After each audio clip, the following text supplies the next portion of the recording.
Hello, good morning to all of you. आज मेरा topic तो कुछ भी नहीं है, बट मैं जो पढ़ा चुकी हूँ उसी को कुछ रिवाइज़ करवाऊँगी। आई होप आप लोग को अच्छा लगेगा, क्योंकि इससे रिलेटेड कुछ फार्मूलाज़ है जो कि आपको हमेशा याद रखना चाहिए, क्योंकि इससे क्वेश्चन न्यूमेरिकल्स में आता ही आता है।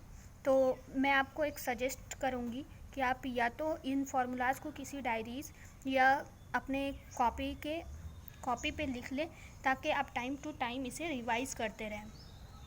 क्योंकि अगर ये फार्मूला याद नहीं होगा तो फिर न्यूमेरिकल्स नहीं सॉल्व कर पाएंगे। जैसा कि हम लोग मैथमेटिक्स में देखते हैं, सेम हियर।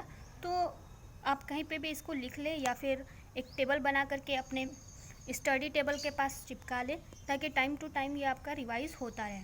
तो आइए हम कुछ फार्मूलाज़ की तरफ देखते हैं और उसे याद करने की कोशिश करते हैं, क्योंकि इससे एटलीस्ट 5 to 8 मार्क्स का क्वेश्चन आता ही आता है। तो ये चैप्टर आपके लिए बहुत ही इम्पॉर्टेंट है एग्ज़ाम के पॉइंट ऑफ व्यू से। कुछ फार्मूला मैंने यहाँ पे नोट डाउन किया है, आई होप आप लोग भी नोट डाउन कर लेंगे। तो पेन और कॉपी लेके बैठे। All formulas. फर्स्ट है मेरा लेंस फार्मूला। लेंस फार्मूला क्या होता है? 1/f = 1/v - 1/u। एफ, भी और u, इसके बारे में तो आपको पता ही है, focal length, image distance and object distance. तो लेंस फार्मूला क्या है? 1/f = 1/v - 1/u। उसी तरह मिरर फार्मूला होता है। Mirror formula 1/f = 1/v + 1/u। सिर्फ इन दोनों में डिफरेंस क्या चीज़ का है कि लेंस में आपका माइनस साइन यूज़ होता है और मिरर में plus sign.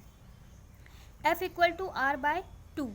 Focal length = radius of curvature by 2। उसी को मैंने ये फार्मूला भी आपको नोट डाउन करवा दिया है।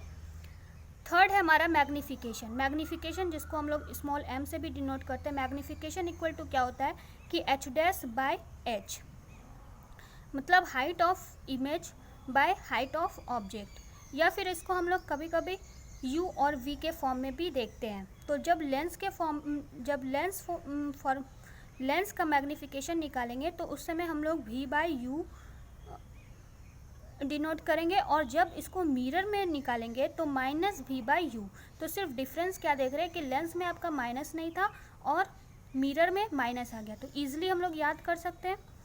फोर्थ है हमारा power of lens. Power of lens क्या होता है? p = 1/f। 1/f, f में ये ध्यान रखना है कि जो फोकल लेंथ होता है वो हमेशा मीटर में होना चाहिए। Fifth, refractive index.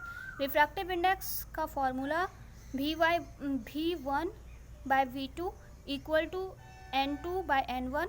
ये n जो है ये रिफ्रैक्टिव इंडेक्स कहीं कहीं पे म्यू से भी दिखाता है, मैंने यहाँ पे n से दिखा दिया है, जिसको हम लोग कभी कभी इस तरह से भी लिख देते हैं कि n/1। और इसी को हमने sin I/sin R के फॉर्मूले से भी जानते हैं, जो कि स्नेल्स लॉ में हम लोग को बताया गया था। साइन कन्वेक्शन, ये भी एक बहुत ही इम्पॉर्टेंट रोल प्ले करता है न्यूमेरिकल्स बनाने में, क्योंकि जब तक हमें प्लस और माइनस का अच्छे से नॉलेज नहीं रहेगा, हम किसी भी न्यूमेरिकल्स को अच्छे से सॉल्व आउट नहीं कर सकते हैं। तो ये हमारा लेंस या मिरर है, उसको मैंने m/l करके, या मान लीजिए लेंस के भी केस में वही होगा और मिरर के भी केस में वही होगा। याद इसमें ये रखना है कि ये हमारा प्रिंसिपल एक्सेस हो गया। प्रिंसिपल एक्सेस के राइट साइड कुछ भी होगा तो वो पॉजिटिव होगा, लेफ्ट साइड कुछ भी होगा तो वो निगेटिव होगा। प्रिंसिपल एक्सेस के अपवर्ड कुछ भी होगा तो वो पॉजिटिव होगा, और डाउनवर्ड कुछ भी होगा, जैसे कि इमेज कभी कभी डाउनवर्ड में फॉर्म करता है, तो वो निगेटिव होगा।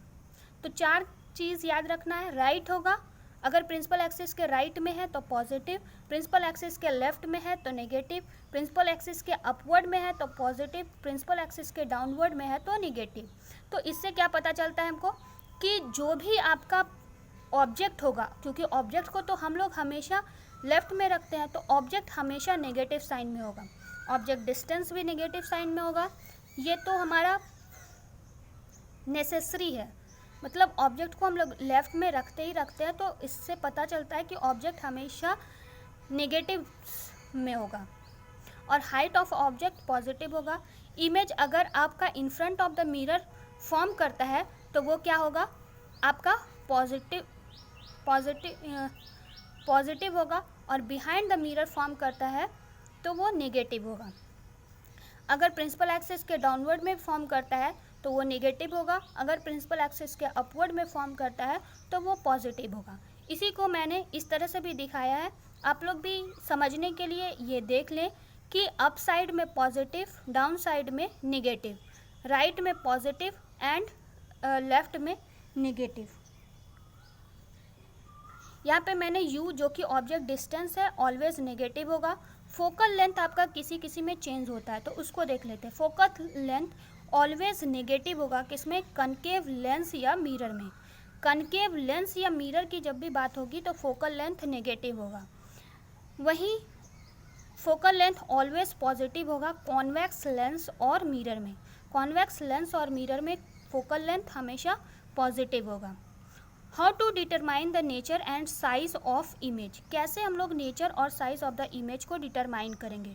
तो नेचर, सपोज दैट हमारा कोई वैल्यू आता है, वैल्यू हमारा n आ रहा है और उसके आगे प्लस या माइनस साइन आ रहा है, तो अगर पॉजिटिव साइन आएगा तो इट मीन्स वो क्या हो गया, पॉजिटिव आएगा तो इट मीन्स वो क्या हो जाएगा आपका पॉजिटिव आएगा तो वो इमेज कैसा होगा, वर्चुअल और इरेक्ट होगा। वहीं नेगेटिव आएगा तो वो रियल और इन्वर्टेड होगा।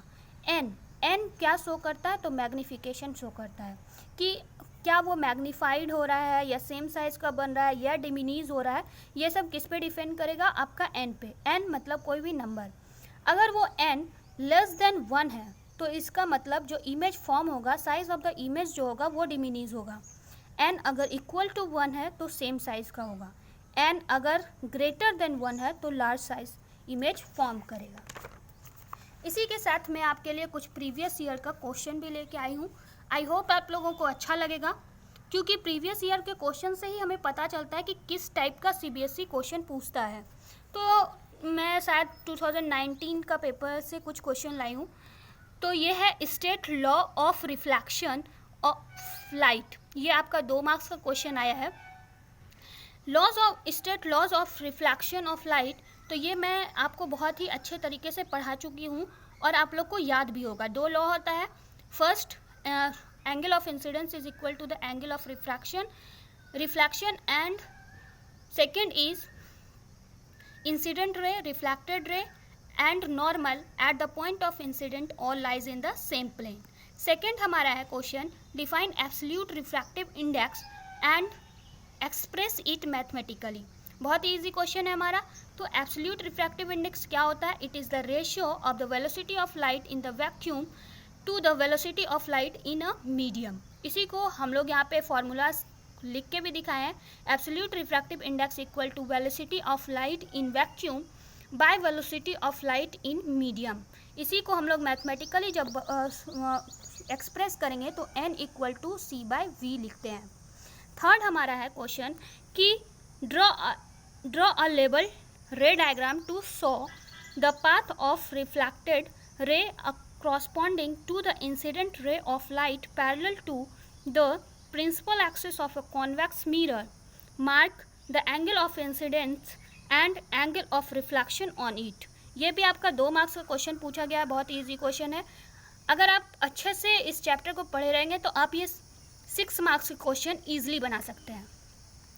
तो मैं ये कॉन्वेक्स मिरर ले ली। कॉन्वेक्स मिरर क्या होता है, डाइवर्जिंग मिरर होता है। तो यहाँ बोला गया कि एक आपको इंसिडेंट रे लेना है जो पैरेलल टू प्रिंसिपल एक्सिस है। हम लोग जानते भी हैं कि अगर कोई incident ray parallel to principal axis आता है तो वो क्या होगा, फोकस से पास करेगा, क्योंकि ये डाइवर्जिंग मिरर है तो डाइवर्ज हो जाएगा, और ये बिहाइंड द मिरर जाके फोकस पे मीट करेगा। ये तो हमने ड्रॉ कर लिया। अब हमको बोला जा रहा है इसमें हमको साइन आई मतलब एंगल ऑफ इंसिडेंस और एंगल ऑफ रिफ्रैक्शन आप पॉइंट आउट करके दिखाइए। तो मैंने क्या किया है कि सेंटर ऑफ कार्वेचर से एक डॉटेड लाइन ड्रॉ किया है जो कि इस दोनों लाइट को बीच से डिवाइड करता है। तो इंसिडेंट रे और नॉर्मल के बीच में जो एंगल होता है उसको एंगल ऑफ इंसिडेंस कहते हैं। नॉर्मल और रिफ्रैक्टेड रे के बीच में जो एंगल होता है उसको रिफ्रैक्शन कहते हैं। तो वही मैंने साइन आई और साइन आर करके दिखाया है। इस तरह से आपको 6 मार्क्स ईजिली आप बोर्ड्स में ला सकते हो। फोर्थ हमारा क्वेश्चन है कि न्यूमेरिकल्स है।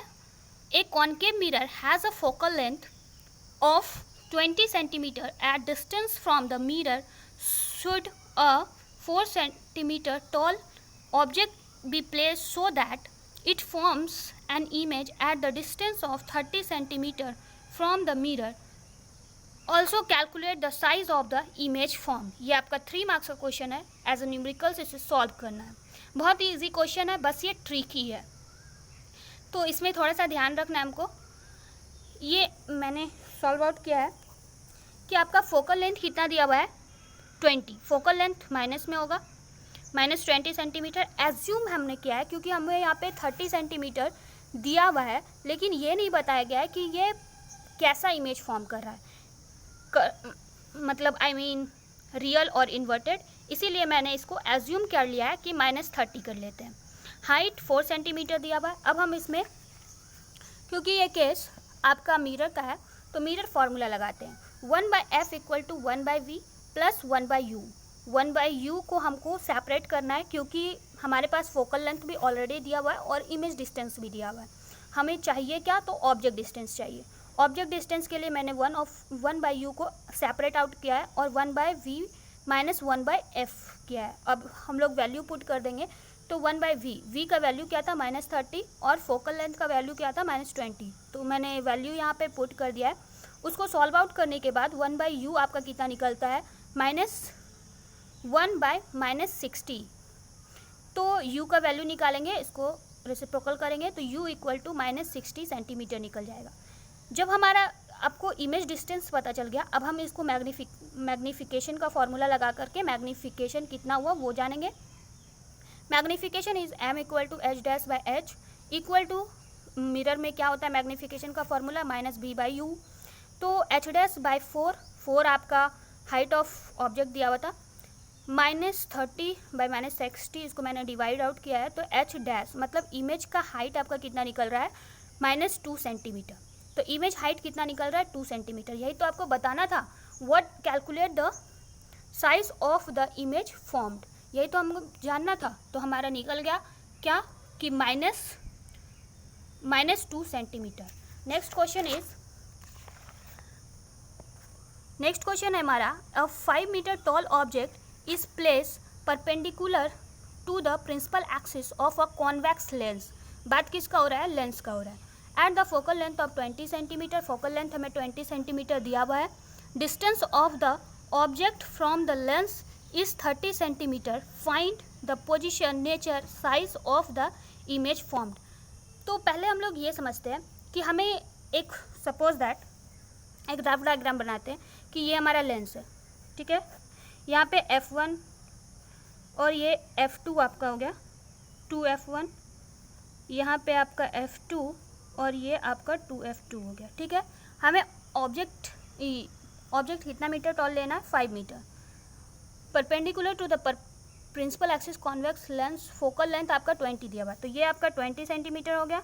तो ये आपका 40 होगा ऑलरेडी, ये भी 20 सेंटीमीटर होगा और ये आपका 40 हो गया, ठीक है. Distance of the object from the lens is 30 centimetre. 30 centimetre मतलब 2f1 और f1 के बीच में कोई ऑब्जेक्ट रखना है 30 सेंटीमीटर पर, और ये कैसे 5 सेंटीमीटर का ऑब्जेक्ट है. तो अब आप बताइए, जब हम लोग का कोई ऑब्जेक्ट f1 और 2f1 के बीच में रहता है तो इमेज कहाँ फॉर्म होता है, ऑब्वियसली है इमेज फॉर्म होगा बियॉन्ड 2f2 के, ठीक है. तो इससे हमको पहले ही पता चल रहा है कि इमेज आपका कहाँ बनेगा, 40 सेंटीमीटर के बाहर, है ना, 40 सेंटीमीटर के बाहर. इसको हमको रे डायग्राम अगर याद है अच्छे से तो हमारा कॉन्सेप्ट क्लियर हो गया. मतलब हमको ये पता चल गया कि हमारा जो आंसर आएगा वो 40 सेंटीमीटर के अबव आएगा. अब देखिए कैसा बनेगा, नेचर क्या होना चाहिए. तो नेचर हमें पता है in front of the mirror बन रहा है तो रियल और इन्वर्टेड बनेगा. साइज़ क्या होगा, हम लोग पहले ही जानते हैं कि अगर कोई ऑब्जेक्ट f1 और 2f1 के बीच में रहता है तो उसका जो इमेज साइज़ होता है वो आपका लार्ज होता है. तो उसी को हम यहाँ पे कैलकुलेट करेंगे. लेंस फार्मूला लगाते हैं 1/v - 1/u = 1/f, और इसी को सॉल्व आउट करते हैं 1/v आपका फॉर्मूला, उसको सॉल्व आउट करते हैं तो 1/u + 1/f आ जाएगा. वैल्यू पुट करते हैं -2 + 3/60 आ रहा है, तो हमारा 1/60 आ गया। Image distance v equal to क्या होगा, +60 सेंटीमीटर आपको निकल के आ रहा है। अब हमारे पास सब कुछ पता है हमें, तो मैग्नीफिकेशन निकालते हैं। मैग्नीफिकेशन h'/h, इसी को हम लोग v/u भी लिख सकते हैं क्योंकि यह लेंस का है। इसी को सॉल्व आउट करेंगे h' क्योंकि हमें हाइट ऑफ इमेज जानना है, तो हाइट ऑफ इमेज के लिए इस फॉर्मूला को हम लोग क्रिस क्रॉस कर देते हैं, तो VH/u आता है। v का भी वैल्यू पता है +60, h का वैल्यू पता है +5 और u का भी वैल्यू पता है -30। तो हमने इसको डिवाइड किया तो आपका 32 to 10, तो -10 सेंटीमीटर आपका निकल के आ रहा है। तो रियल नेचर क्या बन रहा है, रियल और इन्वर्टेड। साइज़ क्या होगा, इनलार्ज साइज होगा। सेकंड, इसी में एक क्वेश्चन आया है, draw a label ray diagram showing object distance, image distance and focal length in the above case. जो हमने ये केस सॉल्व किया है इसी का डायग्राम बनाना और उसमें ऑब्जेक्ट डिस्टेंस, इमेज डिस्टेंस और फोकल लेंथ आपको शो करना है। तो ये डायग्राम मैंने बना दिया क्योंकि हमें पता है ऑब्जेक्ट 30 सेंटीमीटर पे था और फोकल लेंथ 20 पे था। तो ऑब्जेक्ट कहाँ पे रखना होगा, F1 और 2F1 के बीच में रखना होगा। जब हम लोग ऑब्जेक्ट F1 और 2F1 के बीच में रखते हैं तो इमेज कहाँ बनता है, बियॉन्ड 2F2 के। तो ये साइज़ आपका क्या होगा, इनलार्ज बनेगा। नेचर कैसा होगा, रियल और इन्वर्टेड होगा। सब कुछ क्लियर है। इसमें हमको u फाइंड आउट करना है। u ये आपका हो गया क्या, ऑब्जेक्ट डिस्टेंस, ये आपका हो गया v image distance, focal length आपका ये हो गया f20, ये आपका टोटल 30 सेंटीमीटर, ये 20 सेंटीमीटर और ये हमारा कितना निकला है, +60 सेंटीमीटर, तो 60 सेंटीमीटर। कोई दिक्कत? आई होप आप लोग ये देखिए